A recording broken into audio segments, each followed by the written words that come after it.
नमस्ते। स्वागत है आपका इस चैनल पर। मैं हूं शिव मिश्रा। आज आपको एक ऐसी सत्य घटना से परिचित करा रहे हैं जिसका संबंध अयोध्या से है।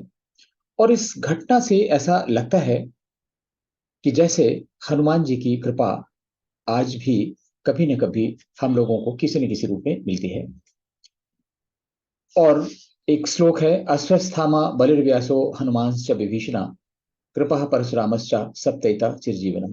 यानी हनुमान जी आज भी जीवित देव हैं और ऐसा माना जाता है कि पूरे कलयुग में हनुमान जी इस पृथ्वी पर रहेंगे।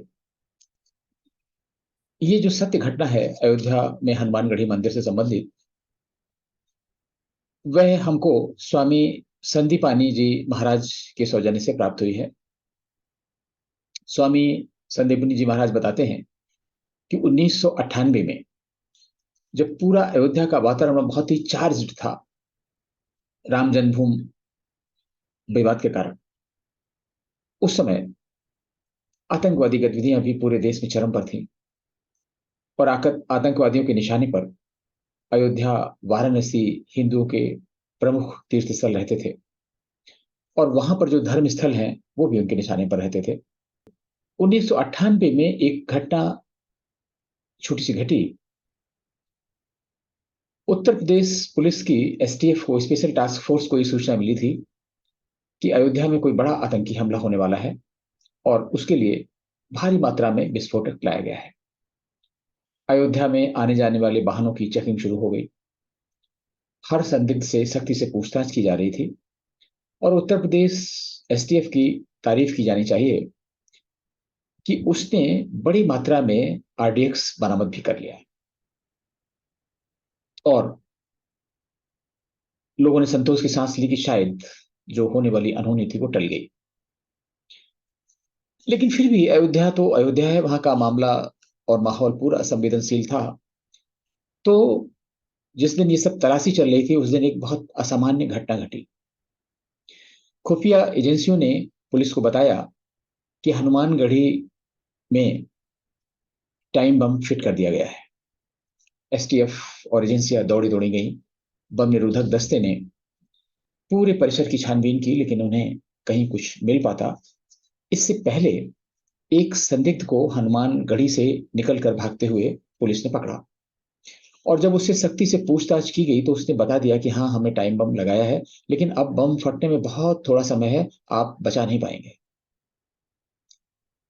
तो बम निरोधक दस्ता और पुलिस सभी बहुत परेशान हो गए।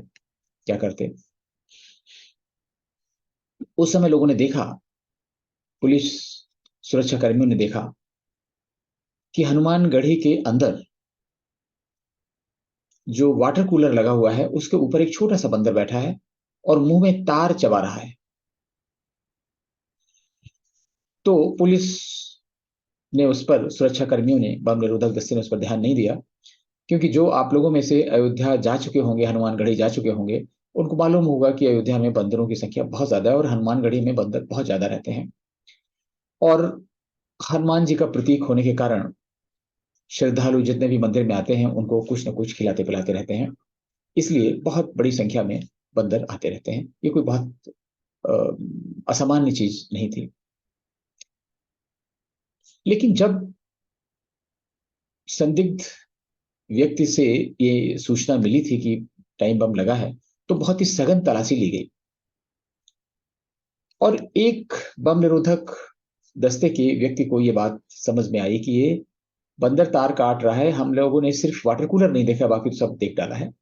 वाटर कूलर के पास मशीन के आगे पीछे देखा गया तो वहां पर एक टाइम बम निकला।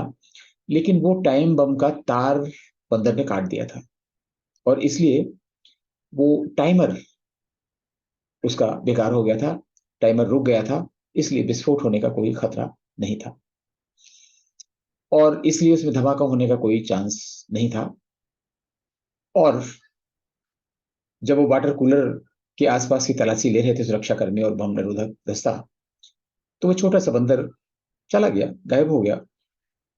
और जब वो बम बरामद हो गया, लोगों ने राहत की सांस ली। तो सुरक्षा कर्मियों ने मंदिर के शिखर पर लगे कलश के पास उसको देखा। ये सत्य घटना है। इसमें हनुमान जी का प्रताप है या मात्र ये संयोग है, ये देखना, ये सोचना, ये समझना आपके विवेक पर निर्भर करता है। लेकिन हम सभी ये मान के चलते हैं कि हनुमान जी का प्रताप है और हनुमान जी की कृपा कहीं ना कहीं किसी न किसी रूप में हमको मिलती रहती है। और चूंकि हनुमान जी प्रभु श्री राम के बहुत परम भक्त हैं, वो पूरे कलयुग में पृथ्वी पर रहेंगे, तो वो आज भी अयोध्या में रहकर कुछ न कुछ कार्य करते रहते हैं। इसे संयोग समझा जाए या हनुमत कृपा समझी जाए, लेकिन ये सही है कि हनुमान गढ़ी में बम विस्फोट होने से बच गया और एक बहुत बड़ा हादसा टल गया। सुरक्षा कर्मियों ने समय रहते हुए श्रद्धालुओं को, दर्शनार्थियों को बाहर निकाल लिया था और बाद में इस छोटे से बंदर ने टाइम बम को निष्क्रिय कर दिया था। तो ये हनुमत कृपा का ही प्रताप है कि कोई अनहोनी होने से बच गई। लेकिन हनुमान जी जब वहां की पहरेदारी कर रही हो तो हमें लगता है कि कोई बहुत बड़ा संकट आने की संभावना नहीं है। ओम श्री हनुमते नमः। आगे फिर किसी घटना से संबंधित किसी अन्य मुद्दे पर आपसे मुलाकात होगी। तब तक के लिए जय श्री राम, नमस्कार, ओम हनुमते नमः।